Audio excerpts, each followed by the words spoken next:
안녕하세요. 주택금융 지식 콘텐츠 진행을 맡은 주택금융연구원 김진석 팀장입니다. 안녕하세요. 저는 오늘 진행을 맡은 최세영입니다. 네, 안녕하세요. 저는 EAR 리서치의 홍춘욱입니다. 여러분 만나 뵙게 돼서 반갑습니다. 네, 반갑습니다. 걱정이에요. 저는 사실 오늘 이렇게 너무 좋은 자리 마련해 주셔가지고 나왔는데 제가 하나도 몰라요. 정말 뭘 아는지 모르는지 모르는 상태로 몰라서 내가 이 자리에 같이 앉아 있어도 되나 하는 생각이 좀 드는데 아마 지금 이제 영상 시청하고 계신 분들도 저랑 비슷하실 거라고 저는 생각이 됩니다. 네. 자, 그래서 오늘 저희 팀장님과 그리고 박사님의 아주 고견 들으면서 좀 궁금증 해결해보는 시간 가졌으면 좋겠습니다. 지금 오늘의 주제가 네네. 포스트 코로나 시대 변화하는 주택금융이거든요. 네네.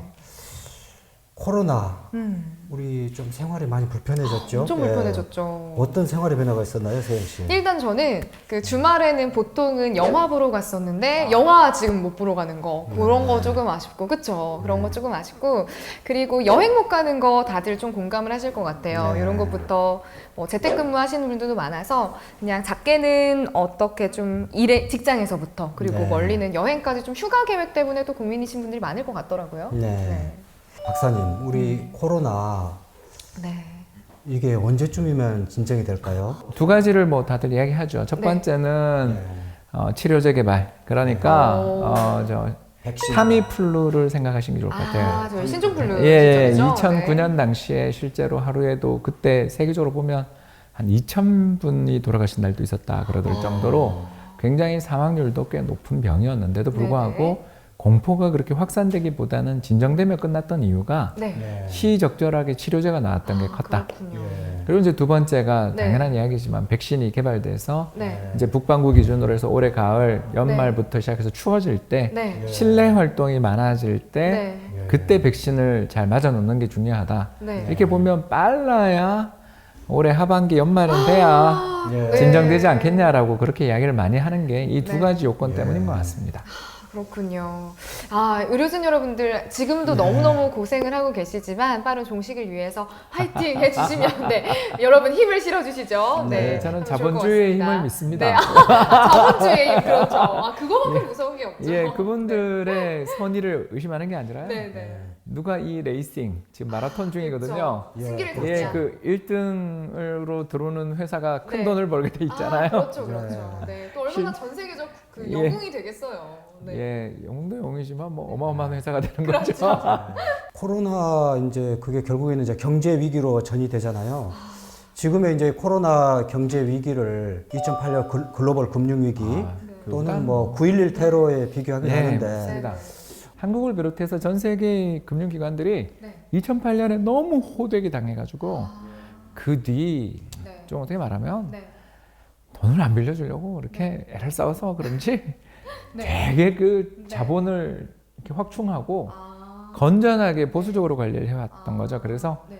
충격이 크게 벌어지긴 했는데 이게 사람들이 밖에 못 나가서 네. 돌아다니질 못해서 생기는 충격이니까 네. 9.11 테러 때랑 비슷한 거죠. 그때도 돌이켜 생각해 보면 네. 어디가 공격받을지를 모르는 그렇죠. 예, 이게 테러라는 게 테러에 대한 공포가 네. 전염병 확산하고 비슷했던 거죠. 일종의 나가면 죽는다. 행동을 위축시키는 거니까요. V자 반등이 나타날 수 있다는 그때도 거죠, 이제 그러니까. W이긴 했어요. 그때도 한 번 더 DB 한 번 더 오고. 네. 이렇게 제- 솔직하시다고? 죄송해요. 죄송해요. 그러나 이제 경제로 보면 한 네. 1년 정도 고생하고 끝났다라는 뜻이지. 네. 예. 이제 경제가 그때 이제 뭐가 터졌냐면 네. 엔론 쇼크 혹시 기억나세요? 세계적인 회계 에너지 부정. 기업. 예. 사실 그렇죠. 예. 처음 들어보거든요. 네. 조금 뭐. 설명을 해주실 네. 수 있을까요? 예, 네. 주가가 100달러 하던 회사가 갑자기 0이 됐어요. 0이요. 그리고 세계적인 그 경제지가 하나 있는데요. 네. 여러분 혹시 포춘지 들어보셨습니까? 근데 막 그 포춘지 네, 한동안 뭐. 백인에 들었다면서 네, 막 이렇게 뭐. 앉혀가지고 요거는 봤죠. 요거는 봤어요. 예, 그 자세 아주 좋아요. 네. 그래서 포춘지 500대 기업 뭐 이런 거 선정되고 맞아요, 했던 맞아요. 그런 네. 기업이었어요. 그리고 네. 특히 그 전에 6년 연속 네. 세계 최고의 혁신 기업으로 선정될 정도의 인기 스타였습니다. 네. 근데 알고 봤더니 그들이 만들어놨던 참고가 이익이 가짜였죠. 전부 가짜였던 거죠. 네. 그러니까 그런 일들이 벌어지는 걸 보며 네. 어떻게 보면 좀 외부 충격이 와서 네. 예. 이런 표현은 좀 그렇지만 네. 할게요. 네. 수영복을 입고 네. 수영을 하고 있는지 네. 벗고 수영을 하고 있는지는 네. 좀 물이 이렇게 들어와 있고 흙탕물일 땐 잘 안 보입니다. 아. 근데 물이 빠지고 나면 네. 수영장에 물이 빠지고 나면 누가 수영복을 제대로 안 갖춰 입고 수영을 했는지가 밝혀진다라는 예. 그런 비유가 있거든요. 네. 그것처럼 불황이 터지는 순간 그 네. 이전 오랜 호황에 네. 도취되어서 네. 작전을 했다든가 회계를 조작했던 사람들이 걸리며 네. 신뢰를 잃어버렸죠. 네. 그런 것들이 이제 우리가 좀 걱정인 거죠. 네. 이 사회가 앞으로 돌아갈 것인가? 네. 또 이런 일이 벌어지면 어떡하나에 대한 공포들을 네. 극복해 나가는 데는 시간이 우리가 이번에 좀 걸릴 수 있다. 그래서 아. 꼭 V자인지 W자인지는 저도 알 수는 없습니다만 네. 일단 금융 시스템 자체가 건전한 편이기 때문에 아. 이번 네. 약이 잘 나온다면 네. 그래도 회복되지 않겠냐라는 아. 낙관적인 전망을 하는 게 아, 그때와 차이 때문이다. 네. 네. 이렇게 볼 수 있겠습니다. 네. 예. 희망을 한번 봐도 될까요? 그럴 것 같습니다. 지금 미국부터 유럽, 일본, 우리나라까지 돈을 엄청나게 풀고 있거든요, 박사님. 지금 이런 정책을 뭐 양적 완화라는 용어로 부르고 있는데요. 이런 양적 완화 정책이 그 코로나발 경제 위기를 극복하는데 도움이 될까요? 뭐 이거 말고는 답이 없습니다. 아. 선택지가 없는. 예, 선택지가 없는 게 네. 일단 첫 번째는 정부가 네. 돈을 풀어서 국민들한테 이렇게 돈을 뿌리고 하는 데는 시간이 많이 걸려요. 아. 우리만 하더라도 네. 국회에서 이렇게 정책을 통과시키는데 네. 분명 이야기는 되게 많이 나왔는데 네. 재난지원금 받는데 되게 오래 걸렸잖아요. 맞네요. 아, 저희 예, 재난지원금 생각해 보면 그렇네요. 예, 우리 고기 잘 사 먹었지만 네. 아무튼 간에 이런 식으로 신속하게 정책을 쓸 수 있다는 게 통화정책의 첫 번째 장점이고요. 아. 두 번째는 이제 네. 뭐냐 하면 최근 들어서서 코로나발 위기가 터지면서 네. 경제가 상당히 얼어붙고 있었을 때 누군가 신호를 줘야 돼요. 음. 야, 너 경제가 회복될 때까지 네. 돈을 무제한으로 풀어줄 테니까 우리를 믿어. 음. 저 표현이 좀 그렇습니다. 예, 아, 오빠 네. 믿지? 뭐 이런 거 있지 않습니까? 연준 믿지? 아. 예, 이겁니다. 나를 믿어라. 네. 2008년에 내가 살려주는 거 봤지? 근데 신뢰를 주는 거죠. 실제로 어떤 일이 있었냐면 세계 최대의 항공기 제작사인 보잉이 네. 예, 보잉이 아시는 것처럼 보잉 747 맥스 기종이라는 네. 신형 항공기가 추락 의혹이 있거든요. 네. 확인된 건 아닙니다. 네. 추락 의혹이 있고 그래서 되게 어려움에 처해 있던 상황에서 코로나 쇼크가 터지며 네. 가장 충격을 받은 곳이 항공업종이잖아요. 여행. 맞아요. 우리 여행 못 가잖아요. 아유, 그쵸. 비행기 타고 싶다. 네. 예. 그렇지 않습니까? 그러니까 네. 비행기 안 팔리잖아요. 네. 그래서 야 이거 큰일 났다. 그러면서 무슨 일이 있었냐면 네. 정부가 구제금융이 뭔지 우리 아까 이야기했죠. 정부가 돈을 주는 대신 뭐 구조조정을 요구하든 배당을 삭감하든 뭐 이런 걸 시키는 거잖아요. 그러니까 기업들이나 은행 입장에서 굉장히 받기 싫잖아요. 근데 누구도 보잉이 발행하는 채권이나 주식을 안 사주겠다 그러면 어떻게 해요? 어쩔 수 없이 정부에게 가야 방법이 되는데 없죠. 네. 그때 연준이 우리가 도와주겠다. 우리가 시장에 경제에 돈을 열심히 풀겠다고 딱 이야기를 하는 순간 채권 시장에 있는 참가자들이 와 연준이 저렇게 이야기한다면 야 이럴 때가 보잉 채권 살 찬사냐? 그쵸. 언제 사겠어요? 네. 그러면서 보잉이 구제금융 받지 않고 자금을 조달했어요. 아. 네. 박사님, 저는 개인적으로 좀 궁금한 게 그 양적화가 어쨌든 선택권이 없고 되게 좋은 이제 그 방법이다 말씀해 주셨는데요. 혹시 부작용은 있죠. 없을까요? 있죠. 아, 어떤 부작용이 경기는 있나요? 안 좋은데 주가만 네. 올라가거나 부동산만 올라갈 여지가 생기죠. 그렇군요. 왜냐하면 네. 돈이 네. 어마어마하게 풀리거든요. 돈이 어마어마하게 풀리는데 그 네. 돈을 들고 예를 들어서 기업의 대출을 또는 가게에 신용대출 해줄까? 이렇게 빌려주면 좋겠는데 누구나 마찬가지입니다만 코로나가 어떻게 될지 우리 아무도 모른다며요 지금. 그렇죠. 그런 상황에서 용기 있게 돈을 빌려주거나 대출을 해주는 사람이 많지 않을 거 아니에요. 그렇죠. 따라서 그렇죠. 우리한테 좀 주면 좋을 텐데 안 준단 말이에요. 네. 어떻게 되겠어요? 그 돈이 연준이 푼 돈이 벌써 7조 달러, 그러니까 미국 GDP의 3분의 1이 넘어요. 네.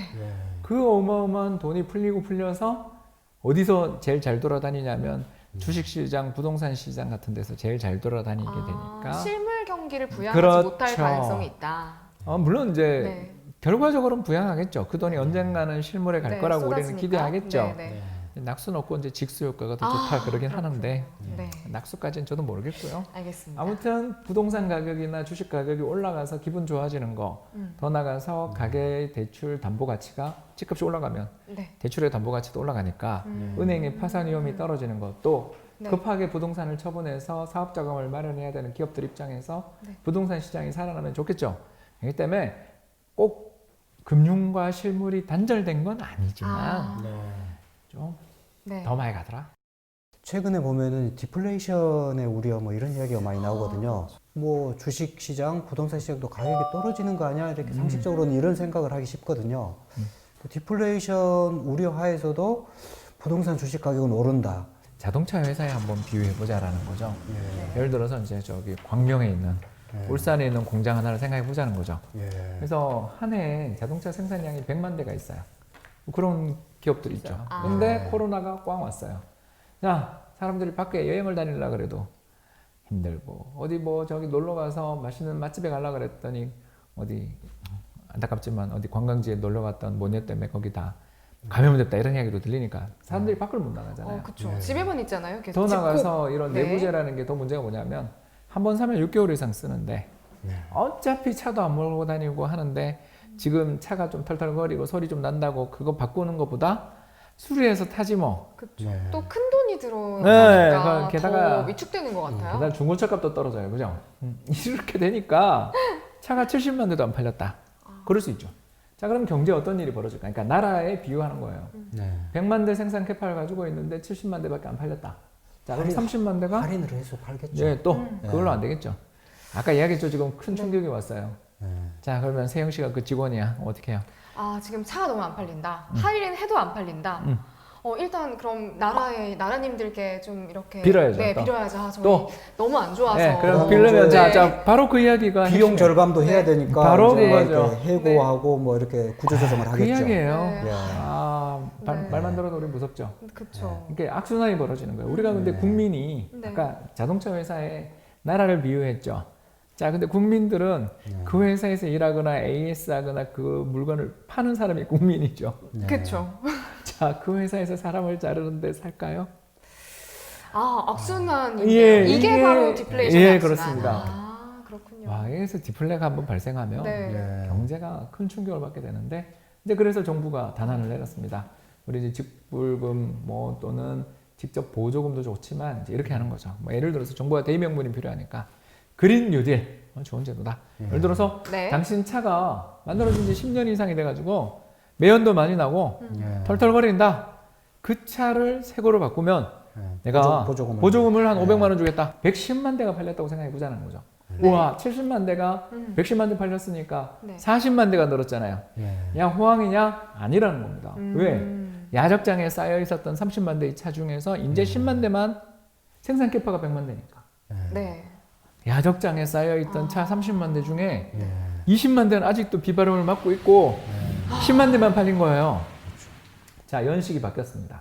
2021년이 됐는데 2020년 산 저기 평택항에서 저 울산항에서 비바람을 맞으며 예. 죄송합니다. 새 차도 이제 약간 티가 나기 시작하는 차를 여러분 제값 주고 사실 겁니까? 안 사죠. 사겠죠. 이런 식으로 경제 내에 존재하는 과잉 재고 문제가 한 번 충격받으면 그걸로 끝나는 게 아니고요. 예. 경제 또 우리가 더 생각하는 문제가 또 예. 있어요.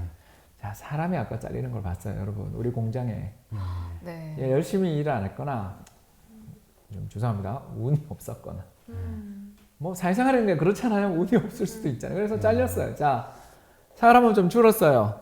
그러나 옛날 같았으면 100만 대 생산할 걸 더 열심히 해서 110만 대 생산할 수도 있죠. 그쵸. 예, 그렇게 되면 재고가 주나요? 예. 안 줄겠죠. 줄어요. 예. 여러분, 제가 지금 이야기하는 이 비유가 현실에서 그대로 나타났어요. 그래서 언제냐면 2008년 미국 글로벌 금융위기 때, 네. 그 리만 사태. 예. 그거는 너무 유명해서. 그때 아, 네. 미국에 있던 재고가 털리는데 6년 걸렸어요. 네. 6년. 그때 이제 뭐 GDP 갭이 그 그런 거죠. 마이너스에서 네. 플러스로 돌아서는 시점이잖아요. 그게 재고예요. 그렇지만 제가 GDP 갭이 뭔지 몰라요.